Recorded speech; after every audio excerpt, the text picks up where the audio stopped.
The Spin-off Podcast Network. Are you making the most of your KiwiSaver investment? Generate is an award-winning KiwiSaver provider with a track record of strong long-term performance. Making a smart decision now could add tens of thousands of dollars by the time you reach retirement. Book a no-obligation chat with a Generate KiwiSaver advisor today at generatekiwisaver.co.nz/get-advice. A copy of the product disclosure statement is available at generatekiwisaver.co.nz. The issuer of the scheme is Generate Investment Management Limited, and of course, past performance does not guarantee future returns. I'm Toby Manhire, and this is Juggernaut, the story of the Fourth Labour Government, a podcast in 6 parts. Doesn't give my opponents much time to run up to an election, does it? This nation is at risk. What do you think you're up to now, you perverted little liar? I could smell the uranium on it as you lean towards the most radical overhaul in the history of New Zealand's administration. Juggernaut, the story of the Fourth Labour Government, made with the support of New Zealand On Air. Listen now on the Spin-off or wherever you get your podcasts.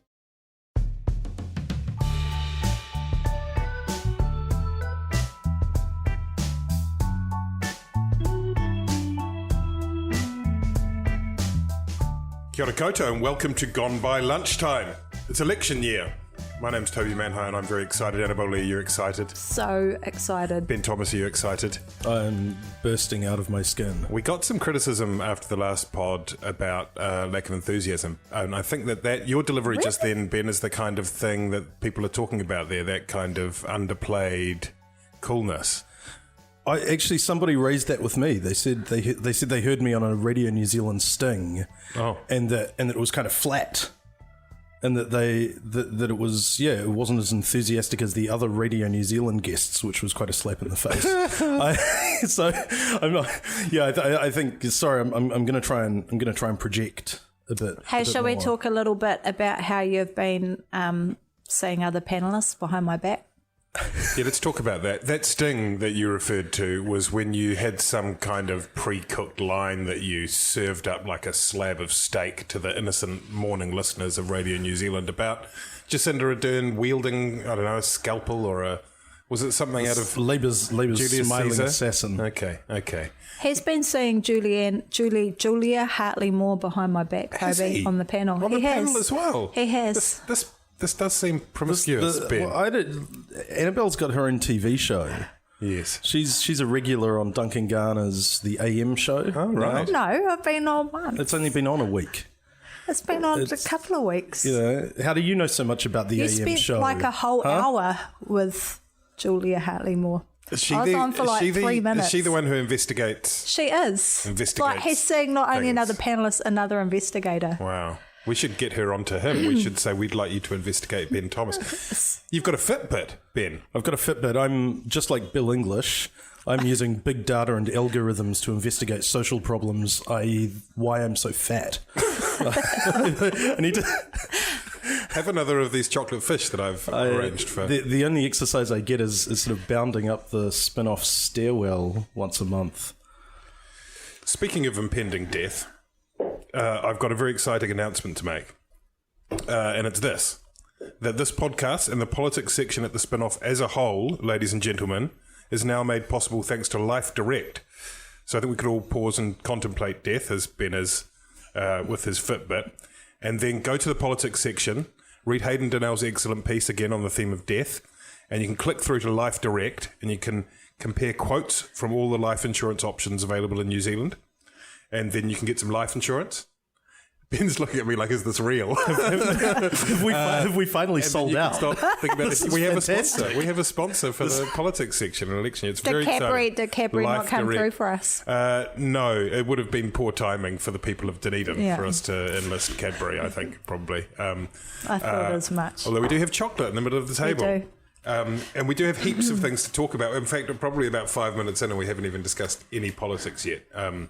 But we are going to do that. We've got the big superannuation policy, and that's why we're happy to have this bevy of Generation X's here in the pod studio. It's very much like the Breakfast Club in here. It seems to me. Yeah. We're gonna chew through that, and then we're going to talk about Mount Albert and Jacinda and Little and kaupapa Māori and the Greens and Winston and maybe even more things. Let's start, though, with that big story of the week, the bombshell. Superannuation. Ben Thomas, tell us, what did he do? What happened yesterday? So, Bill English, after I guess you'd say a weekend of Lord-esque titillation and build-up about the release of a new policy, where instead of glowing green cars and dimly lit beaches like the greatest living New Zealander, Ella I see what you're doing. Instead did a number of kind of weird stuttery TV interviews with the tagline, let's wait and see, about any announcements or plans for National Super. When Bill English became Prime Minister, he said that he would not make the same undertaking that John Key had made about making no changes to National Super, which of course represents a huge sort of fiscal time bomb in the next John Key years. went so far as to say he would resign if he tweaked so much as a smidgen. That's right, and he resigned and didn't even tweak a smidgen, which is how committed. How committed to maintaining his personal maybe he popularity. thought about it. Maybe he was in the shower one day and he thought about it, and he thought that in itself is a betrayal of the New Zealand people. I'm going to resign tomorrow. Yeah. It's possible. We still haven't gotten to the bottom of it. I think Martin Bomber Bradbury is releasing a tell-all book that could unveil the truth later this year. But at any rate, yesterday Bill English announced that the age of entitlement would go up from 65 to 67. Currently, everyone is entitled to superannuation once they hit 65 in New Zealand. Doesn't matter whether you're a billionaire or a millionaire or an impoverished worker whose back gave out 10 years earlier. Politician. Or a senior politician. Jonathan Hunt, a member of the Order of New Zealand and a former Labour Party minister, when he was the High Commissioner to London, was drawing both New Zealand superannuation, British pensions, and his salary as High Commissioner. So he did serve out some delicious wines, though, in that penthouse. I can tell you that and for I think that was another benefit he was getting. A wonderful selection of crackers and Say that again. breads and dips. Don't whisper. Oh, and cheeses as well. I understand he could really pull together a great cheese board. Yeah, excellent matching as well. Yeah, so great. Pairing. At any rate, these changes will kick in 2037.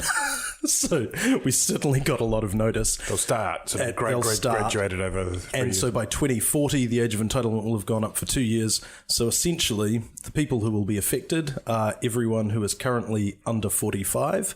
Those who will still get the same superannuation entitlements that we have now as everyone over 45, basically, right now. So what's happened is you were talking about 3 Generation X's here. I mean, we essentially no longer exist. Our generation has been partitioned down the middle.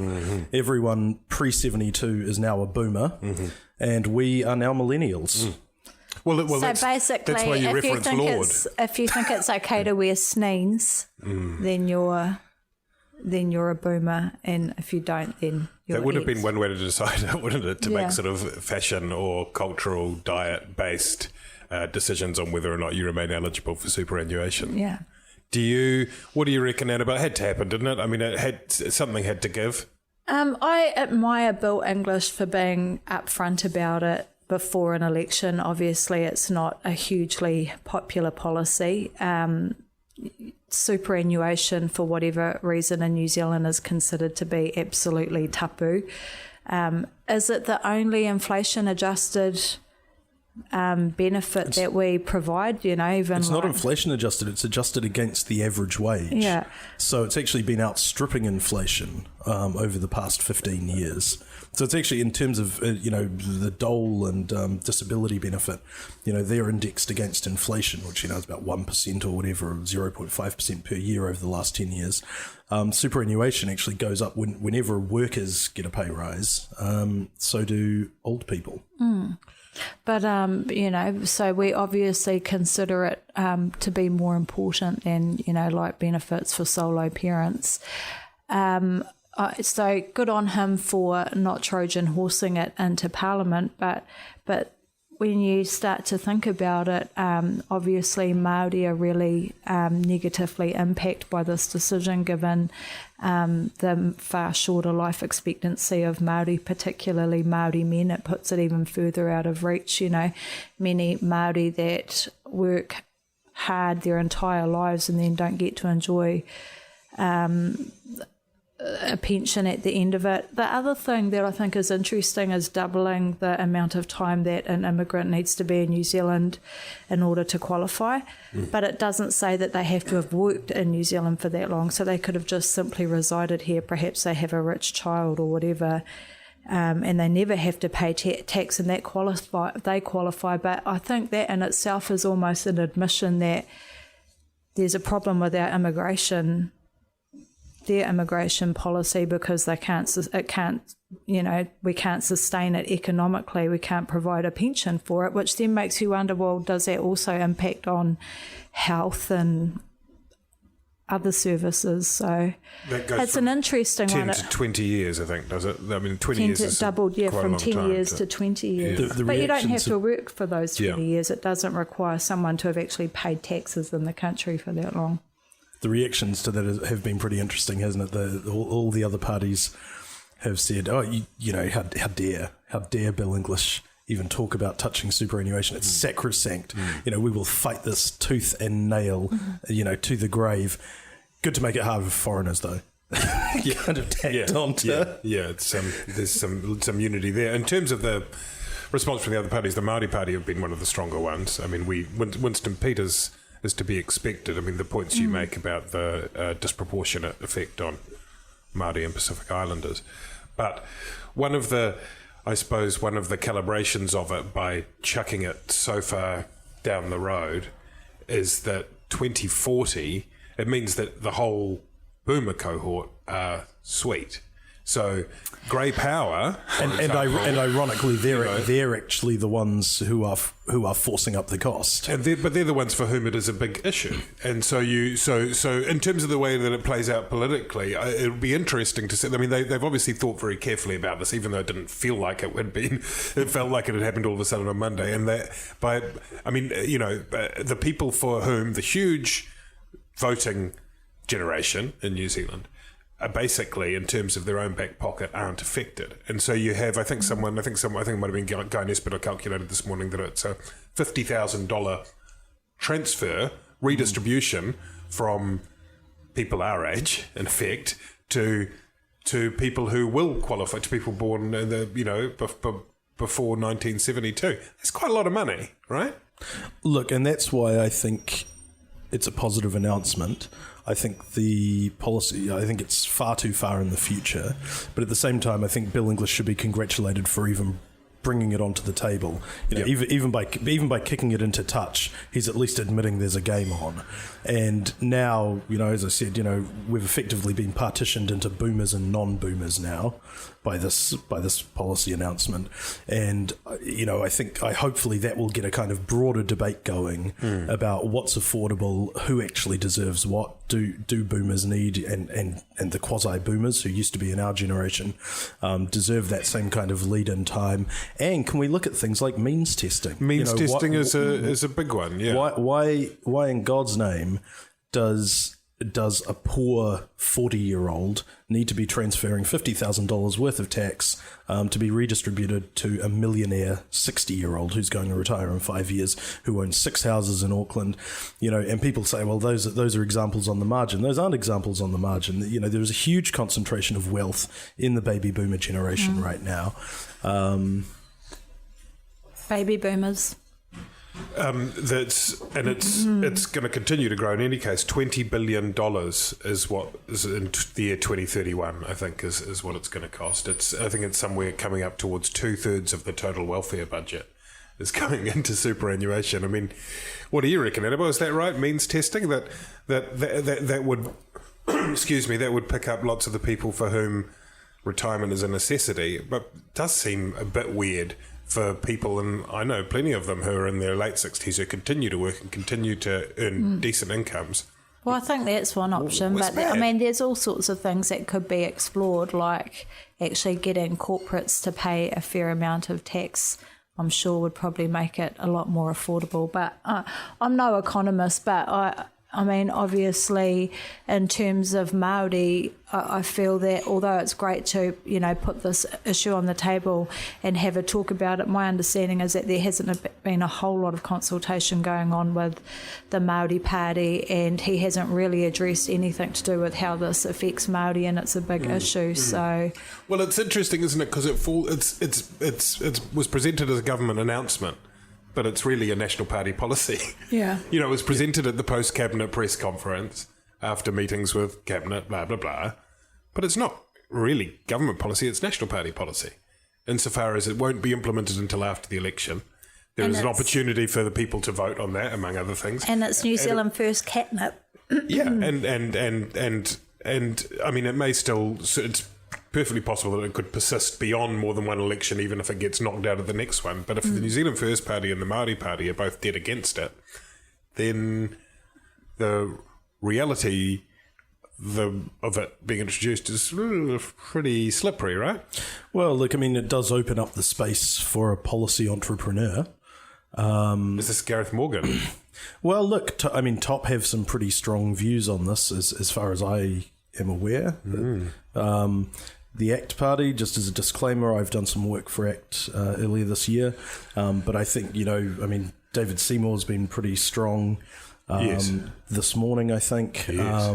He sounds like some crazy spin-off blogger, the way he's going around the shop, attacking the boomers.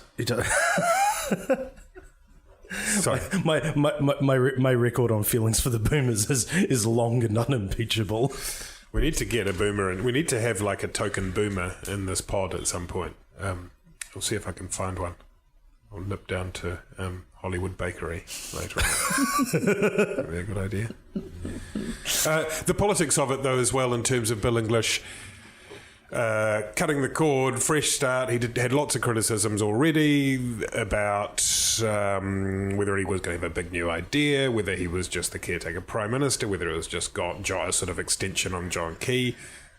This is a very clear signal that he is his own man, no? Yeah, and he's been, this is an issue that he's been talking about for a while, but just wasn't really given the space to do so because it was a no under Key. But again, I do think that it's admirable that he's talking about it before an election. It's not one that most politicians want to have a discussion about, but a discussion should be had. Yeah, I think your point about, it's not government policy. Well, obviously, if you've got sort of a 20-year lead-in period, rather, what legislation that you passed this year, announcing the manifesto for the 2038 election. Yeah, there's a lot of room for things to go wrong there. So I think it's more valuable actually just to get it on the table and get people talking about it, and hopefully millennials whipped up into a righteous fury so that we can, what was that Chris Trotter piece a few months ago about a kind of fan fiction apocalyptic vision of millennials with pitchforks and torches, kind of. That was great stuff. I know. I thought it was like erotic. It was, really. Did you hear Chris Trotter this morning talking about there's a proposal to allow 16-year-olds to vote? Yeah. He came out very strongly against it. Did he? He did indeed. No fucking kidding. I think Bill English has also denounced that. So I think it's a great idea. I think it's a good idea as of yesterday. I think it's a great idea because, one, if they're old enough to pay taxes, they should get to have a say about how those taxes are divvied out. But secondly, if they're still at high school, and then part of the problem with young people not voting is that they simply don't know how the system works. That's been the findings of research that's been done about why Māori tend not to vote. If they come from families where they don't vote, you never really learn how to. It's never demystified for you. So if we can get kids doing it at high school where they can go through a bit of a course that shows them what, you roll up and there's the little old bitty there and you sign the paper in. Yeah, why wouldn't we encourage that? Why shouldn't they get to have a say about how their country is run? Also, people who turned 18 2.5 years ago haven't had a vote yet in the general election. So it's, even if you move it to 16, it's only those who are lucky enough to have birthdays shortly before an election that get the vote. It's not as though you it seems to me pretty obvious. Maybe make it 14. I quite like 14. That's right, the big calls, ladies and gentlemen, on Gone by Lunchtime. Jose's shaking his head. He wants to get out of here. He can see the chocolate fish. They're just out of reach. Can you chuck Jose chocolate fish, Ben? Yeah, okay. Before the announcement, however, it seemed a bit like Bill English was facing, and I'm going to use a original political cliche here, that he was facing the end of his honeymoon, insofar as he was, as you said, Bill, not Bill, Bill. Close. Ben, as you said, both of us have a pie on budget day. He was wait and seeing. Oh, can you talk more about the pies? We had some. No, I can't talk about that. That's strictly code of silence. That he was flailing around, wait and see, really stuffed up the interviews. Gave quite a good interview to the Hui about state care, relatively speaking, but the one at the Nation, and Jose did a supercut of all the times he said wait and see, and I think it was about 19 or 20. There was lots of "we'll be telling you shortly." That came on the back of the cock-up, really, with the announcement of the swimmable, wadable rivers targets with Mr. Minister Nick Smith, as well as pressure over the workers on drugs, blah, blah, blah, blah, blah. Has Bill English sort of torn back the initiative, got the momentum back? Former parliamentary staffer Bill Thomas. Bill English is a very thoughtful guy, and I think there was a lot of discussion about, prior to him becoming Prime Minister, after he became Prime Minister, because there wasn't much of a lead-in time to that, about, in interviews, he really thinks about the question and he answers it. Now, it turns out that sometimes this won't give the most satisfying media spectacle that people actually want. Sometimes he will sort of muse on something and then say, well, actually, we're not ready to talk about it yet, which is not great television. But I don't think indicates any kind of real kind of weakness in him as a Prime Minister. That's just Bill English, and it's too late to change who he is as a politician and a person. I don't think that all of these things were disasters. I think that the wadable/swimmable/ feces-filled rivers announcement was a mess up. The fault there was not sacking Nick Smith when he became Prime Minister. In terms of the drugged out workers, that's been identified as a huge problem for employers. And Bill has always been consistent on this. I think he's always had pretty strong opinions on this sort of thing. I think it was last year he got into another bit of trouble for saying, some young job seekers were just hopeless. Yeah. In the rural areas. And the thing is, I think people actually respect that kind of honesty, getting a straight answer from him. So I don't think there's been a kind of a rolling series of disasters at all. I think he's doing a pretty good job, but albeit in a very, very different style from his predecessor. How about you? The weekend he looked like he didn't handle that series of interviews well. Did you see much of that, Annabelle? Obviously you saw one on the Hui. To be fair, I didn't see much of it. I did see his interview on the Hui, obviously. I think, he's an incredibly skilled politician. So while Mihi kept asking him if the government would be willing to have an inquiry into, the historical abuse of children in state care, he never said no. He never gave a flat no. He kept responding with, well, we can have a debate about that, or versions of that. So, he's been in Parliament a long time. He's, very skilled. He comes across as very forthright and upfront, but is actually really good at not necessarily giving a hard and fast answer to a hard and fast question. I think the drugs one was unfortunate, because it's great to have strong opinions and, for an issue to have been identified as a problem, but if it's not actually based in fact, then anecdata for evidence-based policy, dude, then you can be creating an issue where in fact there may not necessarily be one. Can we just briefly sidebar on that state care abuse?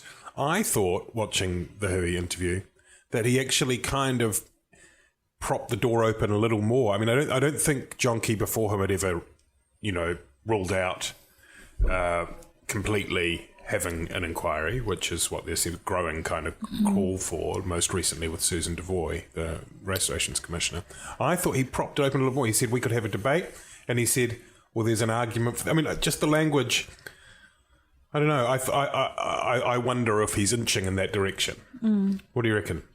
I don't think there's a strong desire to have an inquiry. In my opinion, that wasn't how I interpreted it. I guess you don't want to completely close the door on it because it could turn into a big issue, and certainly it was getting a bit of momentum last week. But I think that his focus for now is on the new Oranga Tamariki legislation, the overhaul of child protection laws, and that he would prefer that his energies and efforts are focused on that rather than looking back. But I think that Mihi raised an interesting question, which is how can you develop good legislation if you don't really understand how the old legislation has failed? You can't really, it's hard to move positively towards the future if you haven't really dealt with the past. So it's an interesting issue. One of the reasons that Anatoly has given in the past for not needing a public inquiry is because it wasn't a systemic problem, that it was a bunch of individual problems. Of course, the only way you would find out if it's a systemic problem would be by having an inquiry. 100,000 children.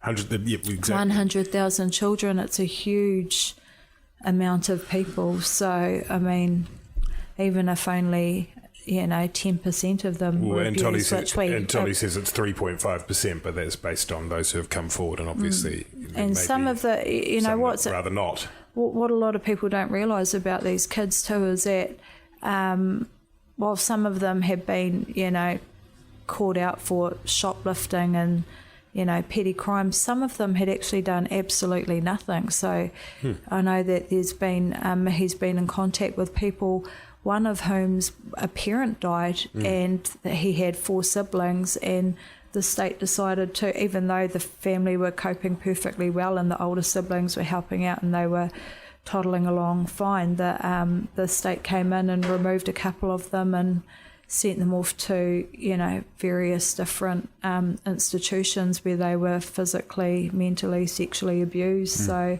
it's a really dark chapter of our country's history, and certainly one that we should know a lot more about, because the impacts of it is far-reaching and intergenerational. And last election we polled all of the Māori electorates, and the number one issue in each and every electorate was family violence. Well, how can we help our communities to deal with it if we're not prepared to look back and see what's happened and start to address it? Ben, inquiry? Yes, no? There's already been a lot of government action on these historical abuse claims through the Confidential Listening Service. MSD runs its own program. Part of me is suspicious to what extent these calls and the publicity about this abuse is a litigation strategy. How much the opposition to it is a litigation strategy, for that matter. Yeah, a lot of money's been spent trying to avoid. Surely the government are getting legal advice saying you can't open up this wound again. Yeah, there was an article on RNZ about it the other day, actually, that exact issue. Okay, so we're agreed there should be an inquiry. Mount Albert, Jacinda Ardern won 77% of the vote in by-election. An outstanding win. That many people didn't notice. Possibly the biggest. She's our MP, Toby? Yeah. Point Chev represents. Is she your MP, Ben Thomas? She's my MP. Oh, gosh, this is terrible.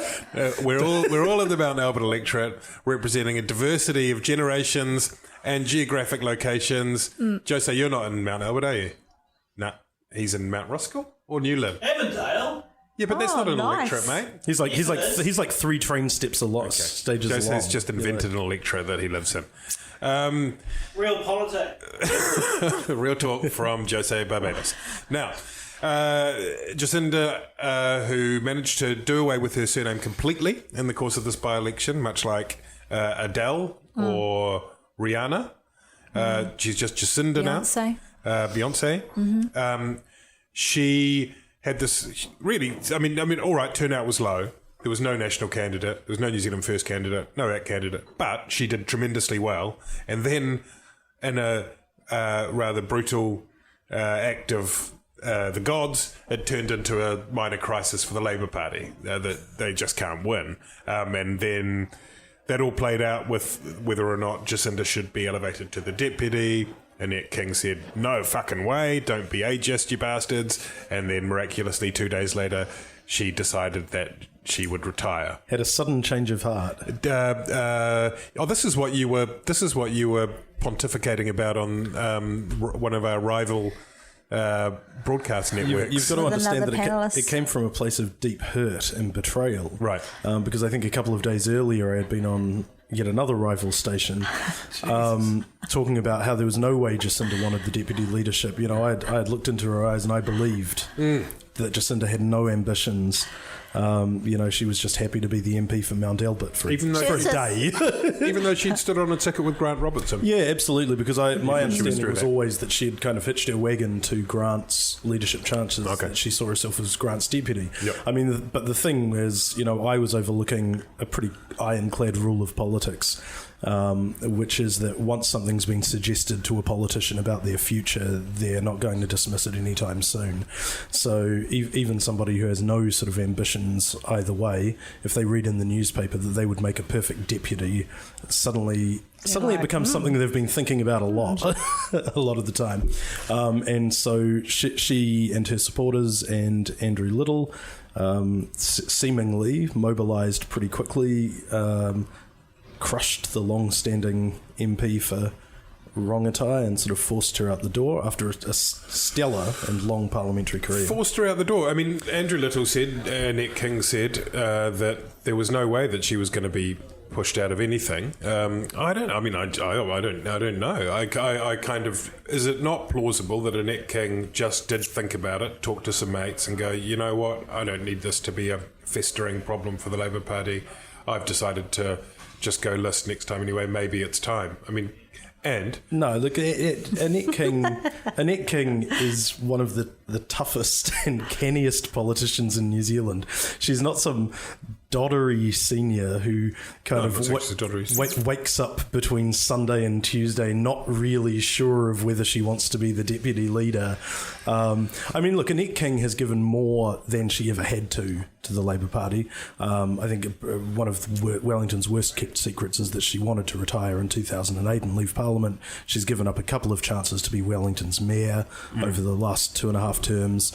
So I don't think there's any great harm, and I don't think, you know, once it became apparent that was what was going to happen, I don't think she would have fought too hard. This is a kind of merciful release, I think, for Annette.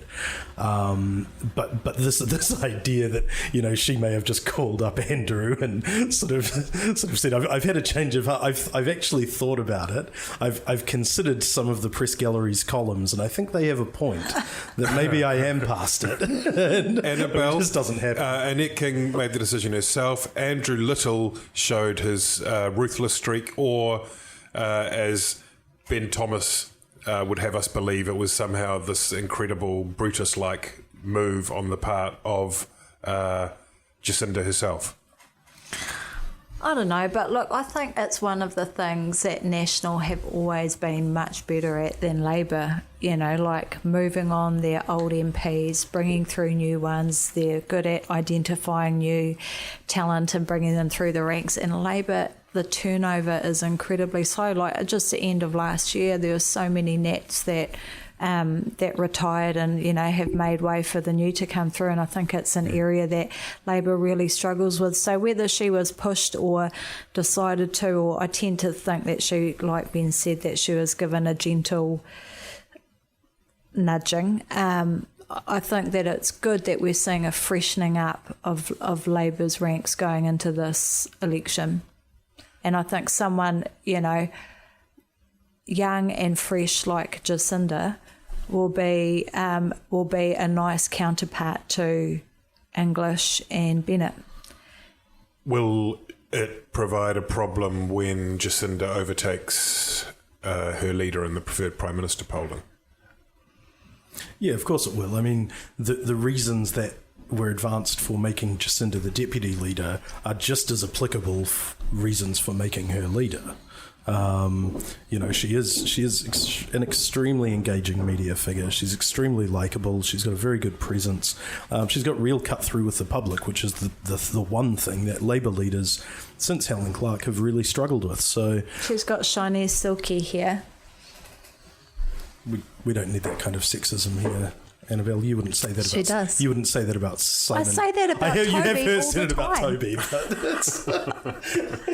It's true, she does. She does objectify me from time to time. Andrew Little had recently attracted some flack for saying of the Māori Party, in response to a question from Susie Ferguson, Ben Thomas's friend on Morning Report, that the Māori Party, were not kaupapa Māori? Was it as simple as that? Yeah, it was. I just think... how did that all play out? I just think there's certain insults that politicians... that only certain politicians can make of each other, and I think it's perhaps a lesson that both Andrew Little and Gareth Morgan need to learn. At Ratana, Gareth Morgan called Winston an Uncle Tom, and of course you have Andrew questioning the Māori Party's kaupapa Māori chops, and those are just simply not the sorts of comments that a Pākehā politician can make about Māori politicians. So I think, hopefully it's a lesson learned for both of them, and really for a Pākehā to question the Māori qualities of a Māori political movement is probably not a wise move, because you distract away from what the argument is, and it becomes a shit fight over whether or not he's allowed to say that. So best to steer clear of those sorts of things, in my opinion. But it was tactical, wasn't it? But it was a sort of slightly elevated urban liberal way of making the distinction between good Māori and bad Māori. So the same sort of thing that Don Brash and Hobson's pledge do, but instead saying, look, good working class Māori who would vote for Willie Jackson versus these iwi elites. Or equally the Māori Party. what Bill English said over Waitangi, like there's the good Māoris over here in Ōrākei and the naughty ones up north. So yeah, I guess it's part of the same thing, but I just don't think it's wise for Pākehā politicians to kind of approach a debate from that angle, because it's never going to go down well. It kind of underscores, though, doesn't it, how the battle for those Māori seats is going to be quite heated, with the Mana Māori deal and Labour desperate to hang on to what they've got.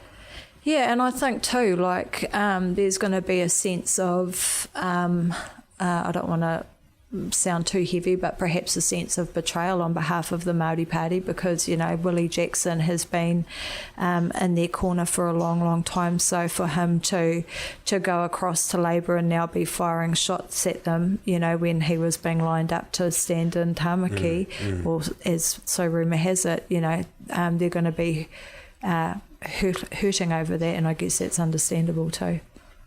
The Green Party, meanwhile, in Mount Albert, with Julianne Genter and her bicycle / hoarding, were disappointing, I suppose, even though Julianne Genter spent a lot of the campaign trail, what there was of it, saying that she thought Jacinda would make an excellent MP for Mount Albert. Their problem, in a way, is they've had their conference, haven't they? Their general meeting where they sort of kick off their list selection, and they've got a problem, haven't they? In that they've got a whole lot of young and interesting and smart women, and they've got some list rules that are kind of quite fundamentalist diversity, which is going to really help the older men in the Green Party. For the Party of Youth, they have a remarkably old caucus.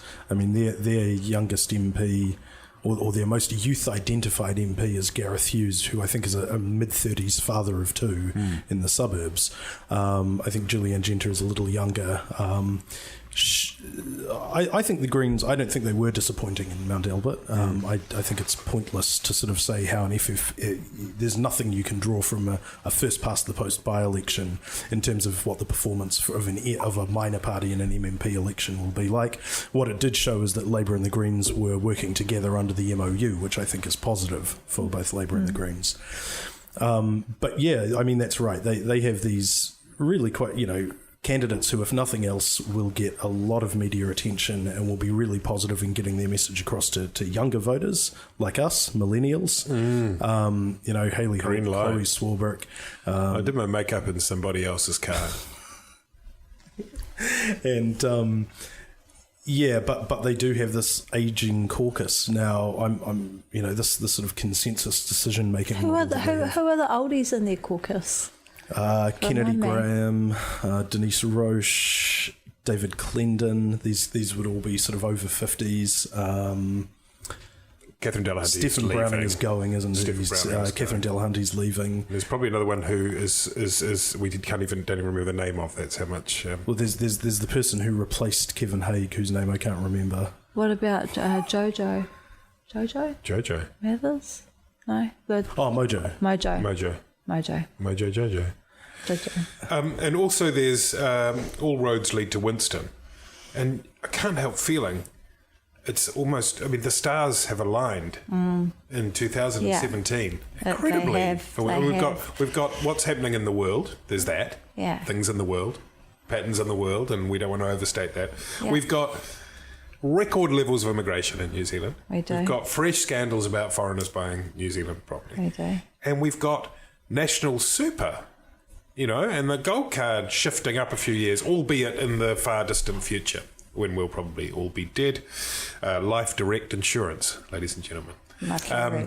Winston is he gonna is he I don't know. Is he gonna make hay? Is it gonna be? Are we talking 15% for New Zealand First? There's gonna be 17%. So much hay. Yeah? There's gonna be a lot of hay. All winter hay for the horses. Just hay. How much hay? That song, Hey Bill Thomas. Hey. The first election I ever voted in was 96, like most millennials, and that was where I think during the campaign Peters got up to 24% in the polls, and that was based on sort of ostentatious houses in Howick, which was the first sort of Chinese bashing kind of wave. And similar sort of situation. The government had been in for quite a while. It was only a second term national government at that stage, but it seemed like it had been a while. Labour was looking quite weak. Helen Clark hadn't really established herself, and he really made hay. And I think, Bill English is a very different politician from John Key, and the prediction is that he probably won't be quite as good a campaigner in terms of the easy sort of media style that Key had.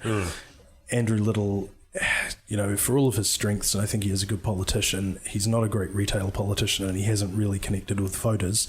That leaves a lot of room in the middle for somebody who is a strong sort of, in these kind of presidential campaigns that we've started, that we see under MMP, that leaves a lot of room for the spotlight to go on Winston Peters. Yeah. For a grouchy, charismatic koro to just come right through the mercurial, exciting young thing. Yeah. Ladies and gentlemen, Winston Peters.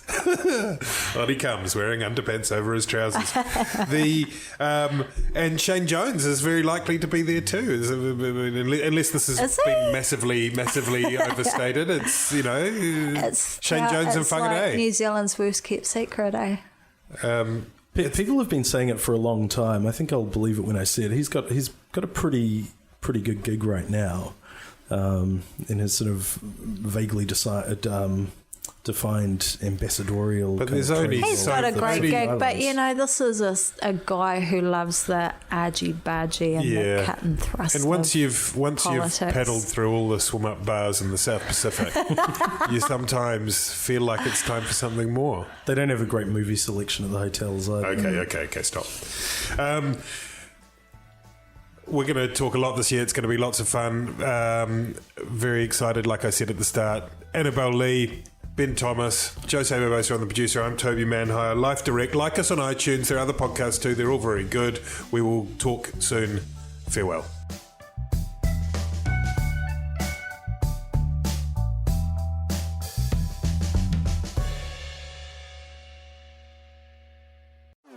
Talofa lover, I'm Madeline Chapman, editor at The Spinoff.